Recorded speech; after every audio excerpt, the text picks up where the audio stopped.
সারাদিন মানুষ ধানের শীষের মিছিল দিচ্ছে, টাকার মিছিল দিচ্ছে, কিন্তু দিন শেষে গিয়ে মানুষ রিক্সাতে স্প্রিন্টটা মারবে।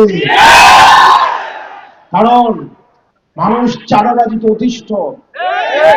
যেই লোকটা মদ বিক্রি করে উনিও চায় ওনার ছেলেটা ভালোভাবে একটা ভালো সমাজে গড়ে উঠুক। যেই ছেলেটা চাঁদাবাজি করে, যেই লোকটা টেন্ডারবাজি করে উনিও চায় ওনার ছেলেটা টেন্ডারবাজ মুক্ত একটা সমাজে গড়ে উঠুক। নবীনগরে এই আওয়াজ ছড়িয়ে গিয়েছে, সারা বাংলাদেশে আওয়াজ ছড়িয়ে গিয়েছে। কেবলমাত্র একমাত্র এই ঐক্যবদ্ধ বাংলাদেশ 11 দলীয় জোট আমরা যে বাংলাদেশ গড়ে তুলব, সেই বাংলাদেশ হবে দুর্নীতি মুক্ত বাংলাদেশ। ভাগ্যের কি নির্মম পরিহাস, গত 1.5 বছর আগে কোন এক রোজারিতে আমার ব্যানারটাকে কোপায়া কোপায়া বিএনপির এক নেতা আমার ব্যানারটাকে ছিঁড়েছিল 1.5 বছর আগে। কিচ্ছু বলি নাই, আল্লাহর কাছে বিচার দিছিলাম। গত 1.5 বছর আগে, এই 1.5 বছর পরে আল্লাহর কি বিচার, উনার ব্যানারটা লাগানোর ক্ষমতা পর্যন্ত আল্লাহ ওনাকে দেয়। প্রিয় নবীনগরবাসী, কিছুক্ষণ আগে ভাই বলেছিলেন আমরা যখন রাজনীতি শুরু করি আমরা বলেছি আমরা শুধুমাত্র খেলা যে চেঞ্জ করবো শুধু এটা না, আমরা খেলার নিয়মটাই পাল্টাই দেবো ইনশাআল্লাহ। আপনারা দেখবেন প্রার্থীরা ভোটারদেরকে টাকা দিয়ে আসে, বিরিয়ানির প্যাকেট দিয়ে আসে, বাড়িতে গাড়ি পাঠায়, বাড়িতে রিক্সা পাঠায়, বাড়িতে সিএনজি পাঠায়, আর সেই জায়গায় মানুষ এসে আমাদেরকে টাকা দিয়ে যায়। নিজের টাকা খরচ করে প্রোগ্রামে আসে। মানুষ এখন আপনারা বুঝতে পারছেন না খেলা যে এখন কোন লেভেলে চলছে। প্রিয় নবীনগরবাসী, সিদ্ধান্ত আপনার। আপনি কি একদিন 500 টাকা 1000 টাকা খেয়ে 5 বছর গোলাম থাকবেন, নাকি একদিন নিজের ভোট অধিকার প্রয়োগ করে 5 বছর মালিক বনে যাবেন? অনেকেই আপনার আশেপাশে দেখবেন অনেকেই টাকা পয়সা নিয়ে প্রস্তুতি নিচ্ছে কালো টাকার ছড়াছড়ি। গত 1.5 বছরে মানুষের চাঁদাবাজি টেন্ডারবাজির টাকাগুলো এখন নির্বাচনে তারা নিয়ে আসছে। আমরা বিশ্বাস রাখতে চাই এই নবীনগরবাসী 12 তারিখ ব্যালট বিপ্লবের মধ্য দিয়ে চাঁদাবাজদের প্রত্যাখ্যান করবে। প্রিয় প্রশাসনের ভাইরা, আপনারা এখানে যারা আছেন প্রশাসনের অনেকের এই তরুণ প্রজন্মের, আপনাদের কাছে আমাদের আস্থা অনেক। গত 3টা নির্বাচনে এসপি কে সাক্ষী রেখে, ওসি কে সাক্ষী রেখে, এসআই কে সাক্ষী রেখে দিনের ভোট রাতে হয়েছে, মরা মানুষ এসে ভোট দিয়ে গিয়েছে, সেটার ফলাফল আপনারা 5 আগস্ট পেয়েছেন। আমরা আস্থা রাখতে চাই প্রশাসনের অধিকাংশ যারা আছে তারা বাংলাদেশটাকে ভালোবাসে। অনেকে নীরবে নিভৃতে এসে অনেক পুলিশ সদস্যরা আমাদেরকে আসে বলে, ভাই আমরা কি করব, আমরা এই দেশটাকে ভালোবাসি, আমরা চাই একটা গ্রহণযোগ্য এবং অংশগ্রহণমূলক নির্বাচনের মাধ্যমে এই দেশপ্রেমিকরাই ক্ষমতায় আসুক। কিন্তু কিছু কতিপয় লোভী বেনজির হারুন আবার উদয় হয়েছে, বিপ্লবরা আবার উদয় হয়েছে। প্রিয় পুলিশ ভাইয়েরা, আপনারা বেনজির থেকে শিক্ষা নেন, হারুন থেকে শিক্ষা নেন, আপনারা বিপ্লব থেকে শিক্ষা নেন। আমরা বিশ্বাস করতে চাই আগামীর যে নির্বাচন হবে সেই নির্বাচনে কোনো এসপির জন্য টাকা রাখতে হবে না, কোন ওসির জন্য টাকা রাখতে হবে না, কোন এসআই এর জন্য টাকা রাখতে হবে না। কোন পুলিশ সদস্যরা যদি একটা হারাম টাকা আপনারা স্পর্শ করে দেখেন, আপনার সন্তান রয়েছে, পরিবার রয়েছে, আল্লাহর আরশ কেঁপে উঠবে। এই নির্বাচন 1400 শহীদের রক্তের নির্বাচন, এই নির্বাচন ইলিয়াস আলীর গুম হওয়ার নির্বাচন, এই নির্বাচন 30,000 আহত হওয়ার নির্বাচন। এই নির্বাচনের জন্য আমাদের রক্ত দিতে হয়েছে, আমাদের ঘাম দিতে হয়েছে, শ্রম দিতে হয়েছে, অনেক স্ত্রী তার স্বামী হারিয়েছে, অনেক মা তার সন্তান হারিয়েছে, অনেক সন্তান তার বাবা হারিয়েছে। প্রিয় প্রশাসনের ভাইয়েরা, আপনারা যদি বাংলাদেশের মানুষের বিরুদ্ধে যান, আমার বাজে হস্তে আসবে।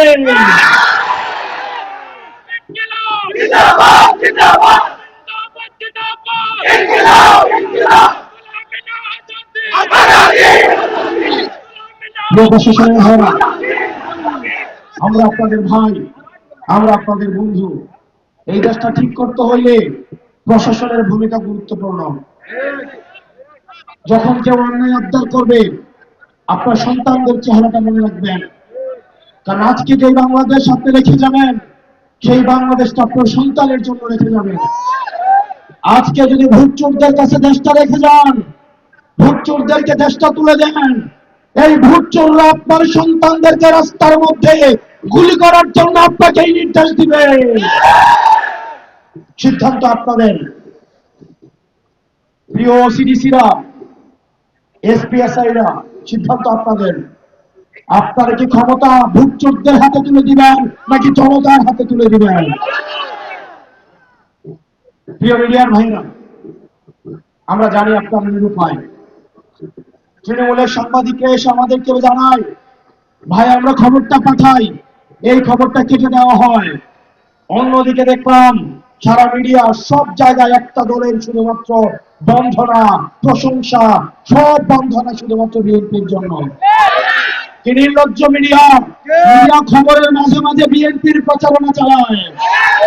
এই নির্লজ্জ মিডিয়া যারা গত 17টা বছর তারিখ জিয়াকে দেশদ্রোহী হিসেবে স্বীকৃতি দিয়েছে, আজকে তারা নির্লজ্জভাবে তার পদলেহনে ব্যস্ত হয়ে গিয়েছে। প্রিয় মিডিয়ার ভাইরা, আপনাদের চরিত্র বদলাইতে হবে। আমরা জানি আমার সাংবাদিক ভাইরা চেষ্টা করে, কিন্তু মিডিয়ার মালিকেরা হচ্ছে প্রথম মুনাফিক। আগামী নির্বাচনে আপনারা যদি নিরপেক্ষ ভূমিকা পালন না করেন, জনগণ এবার মিডিয়াকেও লাল কার্ড দেখাবে। প্রিয় নবীনগরবাসী, আপনারা যদি ড্রেজার মুক্ত হইতে চান, মামলাবাজদের থেকে মুক্তি চান, চাঁদাবাজদের থেকে যদি মুক্তি চান, কালো টাকা থেকে যদি মুক্তি চান, আপনার অনেকের আমল নামা জানেন। 3-4 বার করে ক্ষমতায় ছিল, আপনাদের জন্য কি করেছি সেটা আপনারা দেখেছেন। আপনারা অতীতকে ভুলে যাবেন না। আপনারা যদি চান একটা সৎ মানুষের হাতে এই নবীনগরটা তুলে দিতে, আপনার আমজাদ ভাইয়ের হাতকে শক্তিশালী করুন, আপনার আমজাদ ভাইয়ের হাতে শক্তিশালী করুন। ওনার অর্থ নাই আমার মতো সহায় সম্বলহীন, বংশ পরিচয়হীন, কিন্তু আল্লাহ যাকে উপরে উঠায় সারা পৃথিবীর মানুষ তাকে নিচে নামাতে পারে না। নবীনগর আপনারা কেমন দেখতে চান? সমৃদ্ধ, উন্নতি এবং প্রগতির পথে যদি নিতে চান, সৎ এবং যোগ্য মানুষের কোনো বিকল্প নাই। সিদ্ধান্ত আপনার নিতে হবে। ভোটের আগের দিন রাতে অ্যাডভান্স টাকা খেয়ে আপনারা কি চাঁদাবাজের হাতে নবীনগর তুলে দিবেন, নাকি নিজের পায়ে হেঁটে গিয়ে আপনারা একটা সৎ মানুষের কাছে তুলে দিবেন? সেটা যদি করতে চান, তাহলে আপনারা এই আমজাদ ভাইয়ের দায়িত্ব নিতে হবে। আপনারা প্রত্যেকজন প্রত্যেক দিন অন্তত 10টা করে ভোট ম্যানেজ করতে হবে। প্রত্যেক বাড়ি বাড়ি যাইতে হবে, ঘরে ঘরে যাইতে হবে, প্রত্যেকটা মা বোনদেরকে বলতে হবে, আমার মা বোনেরা রেডি হয়ে আছে, প্রস্তুত হয়ে আছে রোজা রেখে আমাদেরকে ভোট দেওয়ার জন্য। এবার যারা ভোট কেন্দ্র দখল করতে আসতে চাও, তোমরা তোমাদের মা বোনদের কাছ থেকে, সন্তানের কাছ থেকে দোয়া নিয়ে আসছো, তোমরা আর ফেরত যাইতে পারবে না। সকাল 7:30টায় ভোট দিতে আসবেন, আমরা ফলাফল নিয়ে বাসায় ফিরবো ইনশাআল্লাহ। আপনারা প্রত্যেকেই মনে রাখতে হবে, প্রার্থীর কাছে কিন্তু ভোট নাই, ভোটের জন্য জনগণের কাছে যাইতে হবে আপনাকে। যে অন্য রাজনৈতিক দল করে বিশ্বাস করেন, আল্লাহর উপরে তাওয়াক্কুল করে বলছি, তারা অপেক্ষায় আছে রিকশাতে ভোট দেওয়ার জন্য। তারা হয়তো চান্দার জন্য, ধান্দার জন্য, এই নির্বাচনে কিছু ইনকামের জন্য তারা হয়তো মিছিল মিটিং গুলাতে যায়, কিন্তু ভোটটা দেখবেন রিক্সাতেই দিবে। আপনারা তাদের কাছে আমাদের দায়িত্ব পৌঁছাই দিবেন। আপনার প্রত্যেকটা ভোটারের কাছে, সে হোক আপনার বিরোধী, সে হোক আপনার পক্ষের, সে হয়তো আপনাকে দেখতে পারে না, সবার কাছে আপনার দাওয়াত পৌঁছাইতে হবে। খেলা যে চেঞ্জ করবো শুধু এটা না, আমরা খেলার নিয়মটাই পাল্টাই দেবো ইনশাআল্লাহ। আপনারা দেখবেন প্রার্থীরা ভোটারদেরকে টাকা দিয়ে আসে, বিরিয়ানির প্যাকেট দিয়ে আসে, বাড়িতে গাড়ি পাঠায়, বাড়িতে রিক্সা পাঠায়, বাড়িতে সিএনজি পাঠায়, আর সেই জায়গায় মানুষ এসে আমাদেরকে টাকা দিয়ে যায়। নিজের টাকা খরচ করে প্রোগ্রামে আসে। মানুষ এখন আপনারা বুঝতে পারছেন না খেলা যে এখন কোন লেভেলে চলছে। প্রিয় নবীনগরবাসী, সিদ্ধান্ত আপনার। আপনি কি একদিন 500 টাকা 1000 টাকা খেয়ে 5 বছর গোলাম থাকবেন, নাকি একদিন নিজের ভোট অধিকার প্রয়োগ করে 5 বছর মালিক বনে যাবেন? অনেকেই আপনার আশেপাশে দেখবেন, অনেকেই টাকা পয়সা নিয়ে প্রস্তুতি নিচ্ছে কালো টাকার ছড়াছড়ি। গত 1.5 বছরে মানুষের চাঁদাবাজি টেন্ডারবাজির টাকাগুলো এখন নির্বাচনে তারা নিয়ে আসছে। আমরা বিশ্বাস রাখতে চাই এই নবীনগরবাসী 12 তারিখ ব্যালট বিপ্লবের মধ্য দিয়ে চাঁদাবাজদের প্রত্যাখ্যান করবে। প্রিয় প্রশাসনের ভাইরা, আপনারা এখানে যারা আছেন, প্রশাসনের অনেকের এই তরুণ প্রজন্মের, আপনাদের কাছে আমাদের আস্থা অনেক।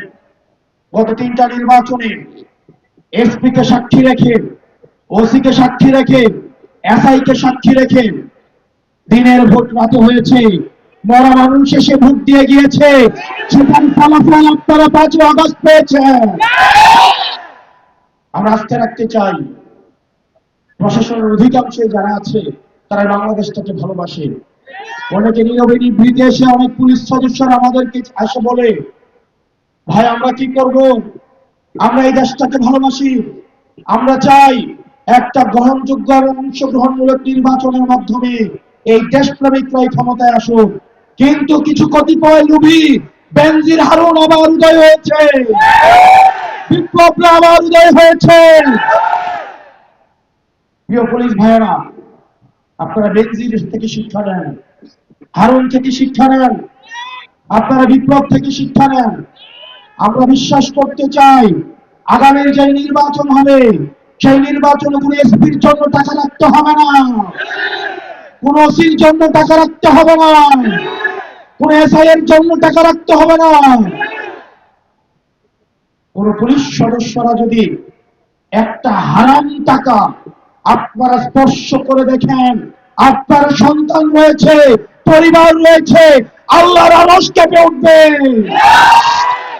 এই নির্বাচন 1400 শহীদের রক্তের নির্বাচন, এই নির্বাচন ইলিয়াস আলীর গুম হওয়ার নির্বাচন, এই নির্বাচন 30,000 আহত হওয়ার নির্বাচন। এই নির্বাচনের জন্য আমাদের রক্ত দিতে হয়েছে, আমাদের ঘাম দিতে হয়েছে, শ্রম দিতে হয়েছে। অনেক স্ত্রী তার স্বামী হারিয়েছে, অনেক মা তার সন্তান হারিয়েছে, অনেক সন্তান তার বাবা হারিয়েছে। প্রিয় প্রশাসনের ভাইয়েরা, আপনারা যদি বাংলাদেশের মানুষের বিরুদ্ধে যান, আমার 5 আগস্ট নেমে আসবে। জিন্দাবাদ জিন্দাবাদ জিন্দাবাদ জিন্দাবাদ।